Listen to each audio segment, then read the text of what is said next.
അതുകൊണ്ട് കൈമാറ്റം ചെയ്യാനുള്ള ആർജവമുള്ള വനിതകളായിട്ട് എന്താണ് പരിപാടി? ഒരു തരത്തിലും ഒരു അവസ്ഥയിലും നമ്മൾ ഭിന്നിച്ചു പോകരുത്. പിന്നെ ഈ മതം പറഞ്ഞിട്ട് നിങ്ങൾ ഈ വോട്ട് പിടിക്കാതിരിക്കോ? അതിനിപ്പോ ലീഗ് ചെയ്താലും കോൺഗ്രസ് ചെയ്താലും BJP ചെയ്താലും ഒക്കെ ഒരേ മാതിരി തന്നെയാണ്. മസൂറും പുളിയുടെ ചെങ്ങൈമാരങ്ങൾക്ക് ഈ മതവും മറ്റേതൊക്കെ പറഞ്ഞിട്ട് വോട്ട് പിടിക്കാൻ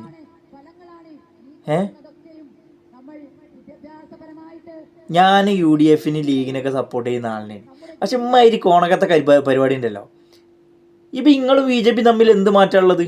സംഭവം ശരിയാണ്. BJP 100% ആൾക്കാരും വർഗീയത പറയുന്നുണ്ടെന്നുണ്ടെങ്കിൽ ലീഗിൽ അതൊരു 10% ഉള്ളൂ.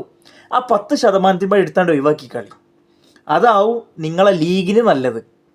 അല്ലെങ്കിൽ STPI എന്നുള്ള പാർട്ടീൻ്റെ പേര് വിഴുങ്ങക്ക്.